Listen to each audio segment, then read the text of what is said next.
So hello guys, welcome back to another video of study with me. So guys, इस video में बात करने वाले हैं मॉड्यूल 2 जो कि सीएस एग्जीक्यूटिव का लास्ट अटेम्प्ट है दिसंबर 24 में।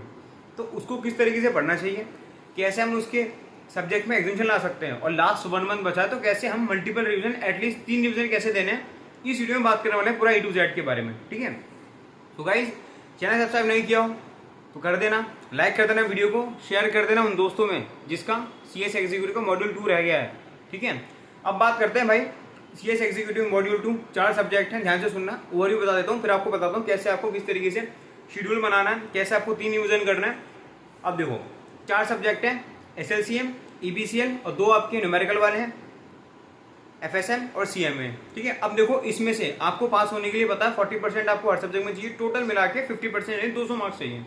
अब इनको बनाने का तरीका क्या है, कैसे हम 200 मार्क्स ले सकते हैं, तो ध्यान से सुनना। ये जो बात बोलने वाला हूँ ये स्ट्रेटेजी बिगेस्ट स्ट्रेटेजी हो सकती है आपके लिए। इन 4 सब्जेक्ट में से एटलीस्ट 2 सब्जेक्ट आपको टारगेट करने हैं एग्जामिशन के लिए, एटलीस्ट 60 मार्क्स से टारगेट करने ही करने हैं। उससे क्या होगा, उससे ये होगा कि अगर आप ये ऐसा होता है कि 40, 45, 50 ला रहे हैं हर सब्जेक्ट में और आपकी 2 सब्जेक्ट 60+ हैं, तो आप आराम से एग्रीगेट बना पाएंगे और आप हर सब्जेक्ट में तो पास हो गए तो टोटल मिला के पास हो जाओगे। ठीक है जी, ये इसका फायदा होने वाला है। अब बात आती है कि भाई हम कौन से सब्जेक्ट में एग्जामिशन ले सकते हैं और आपने कौन से सब्जेक्ट में एग्जामिशन ली थी। देखो गाइस, मैंने SLCM और FSM 2 टारगेट किए थे सब्जेक्ट, सिक्योरिटी लॉ वाला और आपका फाइनेंशियल मैनेजमेंट वाला। मैंने सोचा था इन 2 सब्जेक्ट में एग्जामिशन लाऊंगा, बाकी की CMA ABCL अपन करेंगे लेकिन इस पर ज़्यादा मेहनत करेंगे। तो मेरी किस में एग्जामिशन आई, SLCM में एग्जामिशन आई 78 आए, CMA में आई, CMA में भी आई, FSM में आई, उसमें भी आई, EBCL में 4 मार्क्स रह गई। तो मैंने जब टारगेट ही 2 सब्जेक्ट को एग्जामिशन से किया तो मैंने एग्रीगेट बनने में ज़्यादा फायदा रहा, 265 मैंने स्कोर किए थे इसमें। अब बात आती है भाई हमें अब टाइम टेबल कैसे बनाना चाहिए। आपने बता दिया भाई SLCM इस तरीके से पढ़ना है और हमें इस सब्जेक्ट को एग्जामिशन लानी है। अगर आपको सब्जेक्ट वाइज स्ट्रेटेजी चाहिए, ठीक है, तो कमेंट सेक्शन में बता देना आप। वैसे मैंने ऑलरेडी बनाई हुई है, अपने सब्जेक्ट मैंने कैसे किए थे, आप प्लेलिस्ट में जाना, वहाँ मिल जाएगी आपको। ठीक है, मॉड्यूल 2 की। अब बात आती है भाई हमारे पास सिर्फ 1 महीना है। अब हम इस 1 महीने को कैसे यूटिलाइज करें कि भाई हम आराम से मल्टीपल रिविजन भी कर लें, एग्जामिशन के टारगेट भी कर लें, एग्रीगेट भी बन जाए, ठीक है, राइटिंग प्रैक्टिस भी हो जाए, अगर हमारा कुछ छूट जाता है वो भी हो जाए। अब देखने ध्यान से सुनना। अब देखो लास्ट मंथ है तो आप कुछ ना कुछ तो पढ़ चुके होगे, आपको ये तो पता होगा कौन से पार्ट, कितने पार्ट है कौन से सब्जेक्ट में। ठीक है, इतना तो आपको एनालाइजेशन हो गया होगा, नहीं हुआ हो तो मेरी वीडियो देखना, उसमें एनालाइज कर रखा है मैंने, कौन से सब्जेक्ट को कैसे करना है, कौन सा पार्ट पहले करना है, पूरा बता रखा है। ठीक है, स्ट्रेटेजी वाइज चलना, लास्ट 1 मंथ है, अगर आपने बिल्कुल भी पढ़ना तब भी आप कर सकते हो।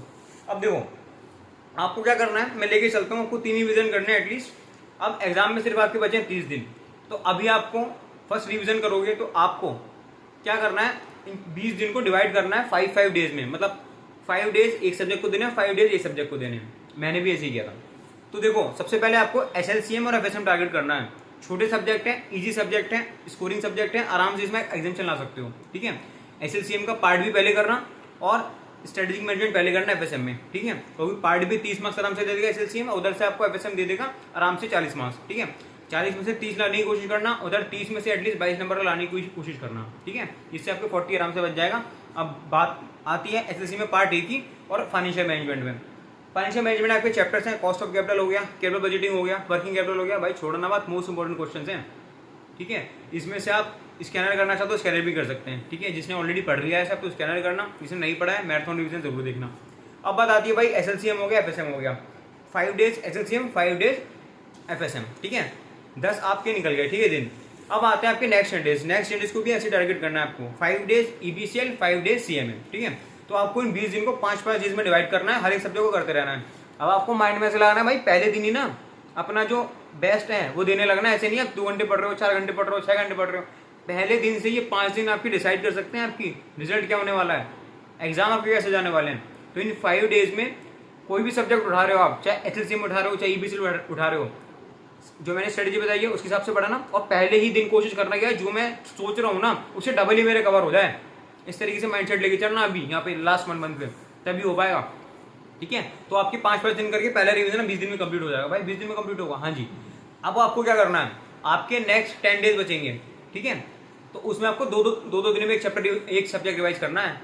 8 दिन में मतलब मैक्स 1 हफ्ते में आपको पूरा आपका रिवीजन करना है सेकंड। बाकी 3 दिन बचेंगे आपके, उस 3 दिन में आप जो आपका पहला पेपर होने वाला है। ठीक है, मॉड्यूल 2 वालों का SLCM है तो आपको SLCM में पहला पेपर होगा, तो 3 दिन आपको एटलीस्ट 3 दिन तो देने हैं भाई रिवीजन के लिए, जो आपका 22 दिसंबर को होने वाला है।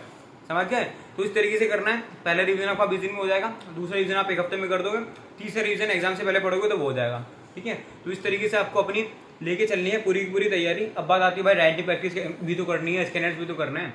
अच्छा देखो, मैं बात बोलता हूँ, जिसने अभी सिर्फ एक बार पढ़ा होगा, रिवीजन मल्टीपल नहीं किए होंगे, तो ये स्ट्रेटेजी उनके लिए।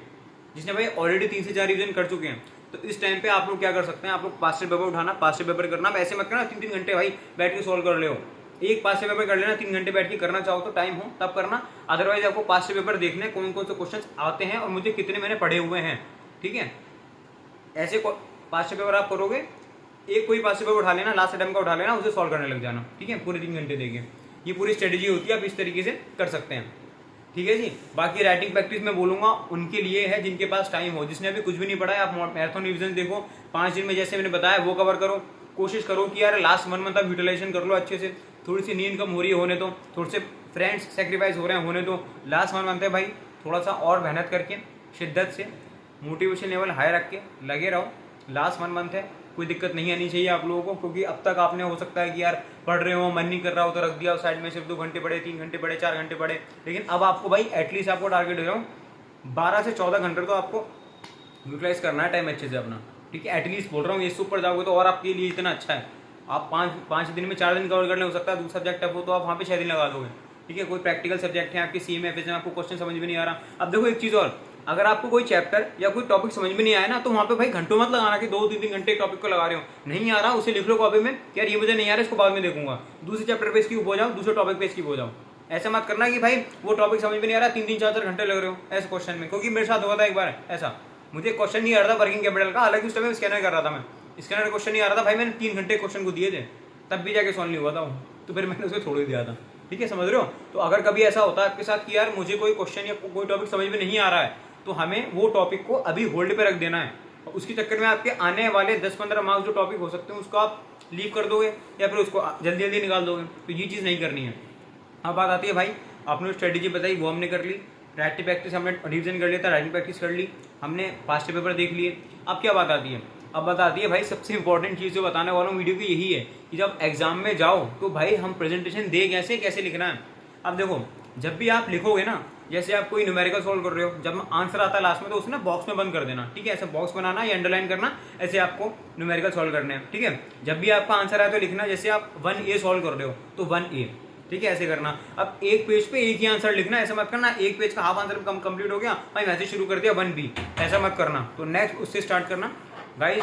So guys, if you like the video, आपको मिलते हैं नेक्स्ट वीडियो में। If you like the video, hit the like button, subscribe the channel, and you know very well guys, share as much as you can. Tata, bye, see you later, all the best for the examination.